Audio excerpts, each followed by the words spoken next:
네, 소상공인, 중소기업이 살아야 나라가 산다고 하죠. 자, 그래서 정부 차원에서도 다양한 지원 정책들을 내놓고 있지만 막상 혜택을 받으려고 하면 좀 막막한 경우가 많다고 합니다. 자, 그래서 오늘은 다양한 정책 지원 사업에 대해서 손승원 대표님과 함께 이야기 나눠보겠습니다. 안녕하세요. 네, 안녕하세요. 예, 어서 오십시오. 자, 이 중소기업을 대상으로 한 정책 이 자금이 굉장히 다양하다고 하는데요. 구체적으로 좀 어떤 것들이 있는지 설명을 좀 해주시죠. 네. 정책 자금이라는 것 자체가 사업을 운영하는 대표님들에게 저금리로 대출을 해주는 사업이기 때문에 사업의 경영 단계에 따라 조금씩 나뉘는데요. 처음 사업을 시작하는 대표님이라면 사업을 실행할 수 있는 자금이 필요하게 됩니다. 보증금이나 인테리어 비용, 초기 물품 구입 등의 생각보다 굉장히 많은 비용이 필요하고 또 혼자서는 감당하기 어려운 부분들이 많습니다. 이런 분들이 도움을 받을 수 있는 창업 자금이 있는데 사업자 등록을 마친 지 1년 이내의 대표님 혹은 새로운 브랜드나 아이템으로 사업 확장의 계획이 있는 대표님이 여기에 해당합니다. 최대 1억 원 내외 자금 지원이 가능하고 금리가 낮고 상환 조건이 유리하다는 장점이 있습니다. 물론 단순히 창업했어요라고 자금이 승인되는 것은 아니고요. 업력, 기준일이나 신용 상태, 목적성 등을 꼼꼼히 확인한 뒤 승인이 됩니다. 예. 자, 그렇다면 이 사업을 운영하고 계셨던 대표님들이 지원받을 수 있는 뭐 정책 지원금 이런 것도 있을까요? 네, 물론 있습니다. 사업을 이미 운영하고 있는 대표님들은 다양한 상황에 의해 직원 월급이나 재료비, 임대료 등 매달 고정적으로 나가는 비용 때문에 자금 사정이 어려워지는 경우가 생길 수 있는데요. 예. 이때는 정부 지원 운전자금의 도움을 받으실 수 있습니다. 보통 업력 1년 이상 매출이 발생하고 있는 업장이라면 심사 대상이 될 수 있는데요. 자금 목적이 자유롭고 또 활용 범위가 넓다는 장점이 있습니다. 최대 10억 원 내외 자금 지원이 가능한데 예. 사업의 안정성 면을 중요하게 보기 때문에 최근 6개월, 1년 사이의 매출 흐름이 주요 심사 기준으로 작용됩니다. 이외에도 공장이나 장비 구입 같은 시설 자금이나 사업 상황에 맞게 해당 자금들을 묶어서 활용할 수 있는 혼합 자금으로 나눠 생각할 수 있습니다. 네. 뭐 업력별, 뭐 상황별로 다양한 정책 지원 자금들이 잘 마련이 되어 있는 것 같은데 실제로 중소기업, 뭐 소상공인 대표님들이 좀 잘 활용을 하고 있는지 궁금합니다. 네. 정부 지원 제도는 종류도 많고 그 취지도 정말 좋은데요. 사실 대표님들이 직접 찾아서 나에게 맞는 정책 자금의 도움을 받기가 쉽지 않은 게 현실입니다.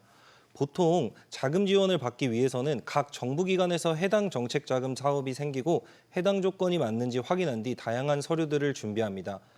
요구 조건에 맞는 심사 과정이 끝난 뒤 지원자로 선정되는데요. 지원금을 받고 난 후에 사후 관리도 필요합니다. 그런데 이런 다양한 지원 사업에 대한 정보가 흩어져 있는 경우가 많고 제가 비교적 간단하게 설명드렸지만 이러한 정책 자금을 받기 위해서는 서류 준비와 심사 과정이 굉장히 까다롭습니다. 조건에 해당하더라도 서류가 미비되어 탈락하는 경우가 특히 많은데 각 기관마다 요구하는 기준도 다르기 때문에 대표님 혼자서 준비하다 보면 빠뜨리게 되는 경우가 꼭 생깁니다. 또 심사 과정에서는 작은 실수 하나로도 탈락이 될 수 있고 내 사업에 맞는 상품을 고르는데 어려움을 겪기도 합니다.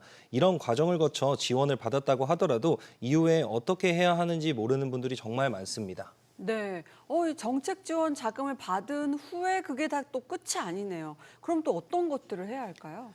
네. 저희가 어린 시절 명절에 집안 어른들을 만나면 용돈을 받은 경험이 다 있을 겁니다. 네네. 그 용돈처럼 정부 지원 자금을 내 맘대로 마구잡이로 써버리면 안 됩니다. 명확한 목적성을 갖고 빌린 돈이기 때문에 활용할 수 있는 범위가 정해져 있습니다.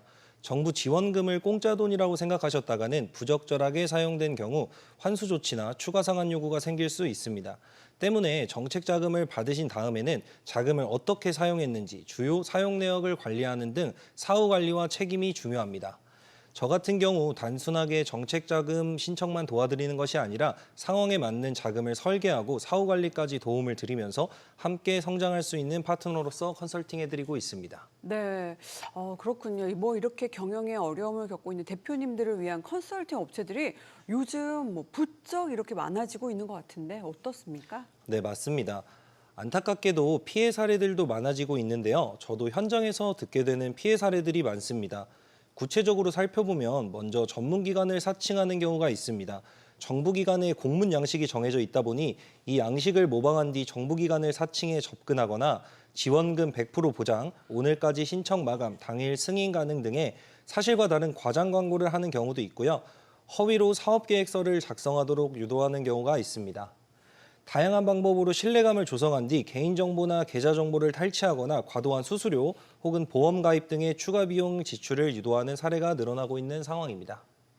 듣기만 해도 너무 좀 억지스러운 부분도 있는 것 같은데 이런 피해를 막기 위해서 좀 주의해야 할 것들 어떤 것들이 있을까요? 네. 무엇보다 투명성이 중요합니다. 정식으로 등록된 업체인지 또 해당 기간에 근무하고 있는지 확인하시면 도움이 될 수 있습니다. 예. 정책 자금이 새로 생기거나 또 본인이 조건에 해당하는지 여부와 지원받는 당사자, 본인이 직접 확인해야 되는 구조예요. 일부 컨설팅 업체의 당장의 자금을 지원받기 위해 허위 매출 신고서 작성을 유도하기도 하는데 이에 동의하면 추후 세무조사에서 발각될 위험이 굉장히 높고 또 피해자가 아닌 공범으로 처벌받을 수 있기 때문에 주의하시는 게 좋습니다. 네. 자, 끝으로 이 소상공인 중소기업 대표님들이 꼭 기억하셔야 하는 것들 어떤 것들이 있을지 설명을 좀 보충을 해주시죠. 네. 대기업의 경우는 아무래도 부서별로 담당하는 인력이 많지만 중소기업 같은 경우 대표님께서 경영과 마케팅, 현장 관리 등 다양한 업무를 소화할 수밖에 없는 상황입니다. 이럴 때는 1대1 맞춤 컨설팅으로 매출과 업력, 업종을 고려해 기업을 분석하고 자금을 설계하는 것이 중요한데요. 누구에게나 보편적으로 적용되는 일반적인 프로세스가 아닌 나에게 맞는 컨설팅을 받아보시는 게 더 도움이 될 수 있습니다. 무엇보다 중요한 건 정책 자금이 있다는 사실이 아니라 내 사업 상황에 맞게 선택하고 활용하는 겁니다. 경영 위기의 상황을 도래하면 정말 지푸라기라도 잡고 싶은 심정이 들잖아요. 이럴 때 정책 자금은 단순히 지원이 아니라 중소기업 대표님들의 사업을 지켜내고 다시 성장하는 힘이 됩니다. 지원이 아닌 전략으로서 정책 자금을 바라보고 기회를 놓치지 않으셨으면 좋겠습니다. 네. 자, 지금까지 손승원 대표와 다양한 정책 자금에 대한 이야기 함께 나눠봤습니다. 고맙습니다. 네, 감사합니다.